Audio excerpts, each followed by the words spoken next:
అదే నమస్కారం. Seed access road straight అన్నారు. ఇదేంటి భయంకరంగా భారీ వంపు తిరిగింది? అదేంటి ఆ పక్కన ఎవరో పెద్ద పెద్ద బిల్డింగ్లు కనిపిస్తున్నాయి, వాళ్ళ కోసం వంపు తిప్పారా? ఏకంగా నిన్న బీబీసీలో పనిచేసే ఒక స్టార్ రిపోర్టర్, నాకు బాగా నచ్చిన రిపోర్టర్, తను ఫ్రెండ్ కూడా, ఆయన పెడితే నా ఆశ్చర్యపోయి ఇదేంటి ఇతను ఇలా పెట్టాడని. ఏమని? డబ్బుల కోసం రోడ్డు కూడా వంపు తిరిగిద్ది, స్ట్రైట్ రోడ్డు కూడా వంపు తిరిగిద్ది అని పెడితే, అది బీబీసీ రోడ్ ఇలా పెట్టారు అంటే ఏదో తేడా కొడుతుంది అబ్బా అనిపించింది. బట్ నాయుడు తప్పు చేయడే. చంద్రబాబు నాయుడు ఒక రోడ్డు స్ట్రైట్ అన్నట్టు స్ట్రైట్గానే వెళ్ళనిస్తాడే. ఔటర్ రింగ్ రోడ్డు హైదరాబాద్ చుట్టుపక్కలది కూడా వైఎస్ రాజశేఖర రెడ్డి వచ్చాక అడ్డదిన మలుపులు తిప్పాడు. చంద్రబాబు నాయుడు హయాంలో అలా లేదు అసలే. సో అలాంటప్పుడు తప్పు చేయడే అనిపించింది. దాన్ని క్రాస్ చెక్ చేసాం, మొత్తం వీడియోస్లో. ఫస్ట్ దానిలో ఫస్ట్ పిక్ ఏదైతే ఉంది, స్టార్ట్ అవ్వగానే ఫస్ట్ పిక్ పెట్టానే, అది ఈరోజు చంద్రబాబు నాయుడు గారు ఎక్కడైతే సీడ్ యాక్సెస్ రోడ్ ప్రారంభోత్సవం అన్నారో ఆ pic. Number 2, seed access road అసలు ఇన్ని రోజులు ఆగడానికి కారణం ఎవరు? ఒక లేడీ తన 65 సెంట్ల భూమిని భూ సమీకరణ కింద ఇవ్వలేదు. పోనీ భూ సేకరణ కింద ఇవ్వమ్మా, డబ్బులు ఇస్తామన్నా సరే ఊరుకోలేదు. చివరి కోర్టుకు వెళ్ళి సంవత్సరం తరబడి గవర్నమెంట్ పోరాడి ఫైనల్లీ కోర్టు ద్వారా భూ సేకరణ, అది వచ్చేసి ప్రజా సౌకర్యార్థం అండ్ ఆల్రెడీ ఎగ్జిస్టింగ్ ఉన్న రోడ్డుకి కనెక్టింగ్ పాయింట్ కాబట్టి భూమి ఇవ్వాల్సిందని భూ సేకరణ కింద తీసుకొని ఆమెకు పరిహారం ఇచ్చారు. దానివల్ల అఫీషియల్ పరిహారం అందింది. అదే అన్అఫీషియల్ పరిహారం కనుక అయినట్టయితే ఆమెకు బోల్డ్ అంత వచ్చేదనమాట. చేజేతారా ఆమె నోటికాడ కూడు లాగింది వైసీపీ వాళ్ళు, రేమైనా కొంచెం స్వార్థపరుడు. ఓకేనా? రెండో పిక్ వచ్చేసి అది. మూడో పిక్, సీడ్ యాక్సెస్ రోడ్డుకి సంబంధించేసి ఆమె భూమిని తీసేసుకున్నారు, కోర్టులో డబ్బు డిపాజిట్ చేశారు, ఇక స్ట్రైట్ రోడ్డు వేశారు. మరి స్ట్రైట్ రోడ్డు వేశారు కదా, మరి సడన్గా ఈరోజు అన్ని చోట్ల వైరల్ అయిన దానిలో రోడ్డు వచ్చేసి ఇంత భారీ మలుపు ఉందేంటి, సీడ్ యాక్సెస్ రోడ్డు ఒకసారి మెలికి తిరిగింది ఏంటి అని అన్నారు. అది మూడో పిక్. రౌండప్ చేస్తే ఆ పక్కన కొన్ని బిల్డింగ్లు కనిపిస్తూ ఉన్నాయి. ఆ బిల్డింగ్ల దగ్గర వచ్చేసి ఏంటంటే మంత్రి సత్యనారాయణ ఆశ్రమం ఉంది, ప్రకృతి వైద్యాలయం, అండ్ అవతల పక్క వచ్చేసి మీకు కరకట్ట ఉండిద్ది అనమాట. ఆ పక్కన చంద్రబాబు నాయుడు ఇల్లు కూడా కనిపిస్తూనే ఉంది.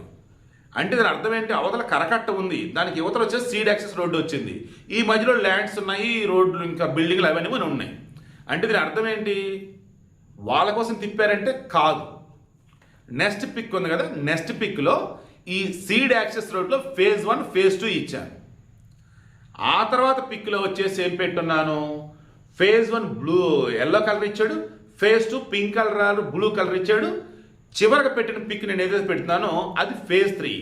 ఫేజ్ 3 వచ్చేసి ఏంటి, మొత్తం వైట్ లైన్ ఇచ్చున్నాడు. ఫేజ్ 3 ఇంకా కాల.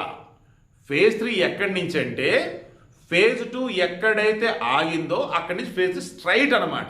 ఈ ఫేజ్ 2 దగ్గర ఏం చేశారు, కావాలని చెప్పేసి స్టీల్ బ్రిడ్జ్ గట్టి అప్పటికప్పుడు ఫేజ్ 3 అయ్యేసరికి టైం పెట్టేలా ఉంది అని ఈ ఫేజ్ 2లో ఏం చేశారు, సేమ్ పోలవరం ప్రాజెక్ట్ అయ్యేసరికి టైం పట్టిద్ది అని చెప్పేసి పట్టిసీమ ప్రాజెక్టు కట్టి గోదావరి నీటిని లిఫ్ట్ చేశారు కదా కృష్ణానదిలోకి.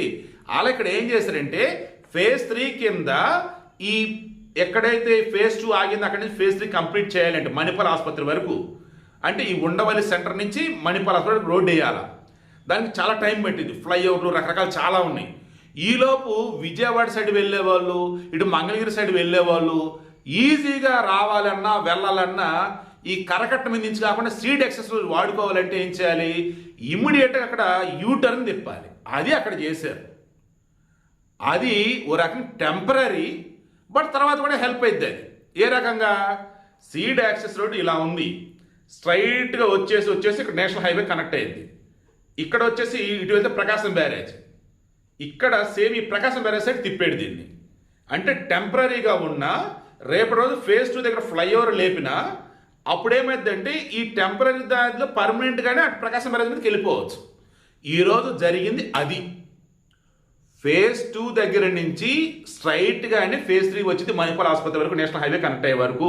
ఫేజ్ 3 ఇంకా మొదలుగాల. ఈరోజు అంతా కన్ఫ్యూజ్ అయింది. అదే ఎవరి కోసం మలుపు తిప్పడం కాదు, అది ఫేజ్ 2 నుంచి ఫేజ్ 3 అవడానికి టైం ఉంది కాబట్టి ఈ ఫేజ్ 2 దగ్గర నుంచి ప్రకాశం బ్యారేజ్కి విజయవాడ కనెక్ట్ అవడానికి, ఇటు మంగళగిరి కనెక్ట్ అవడానికి అన్నప్పుడు సీడ్ యాక్సెస్ రోడ్ నుంచి కనెక్టివిటీ పాయింట్ అది పెట్టాడు. అదే ఈరోజు అక్కడ ప్రారంభోత్సవం చేసింది.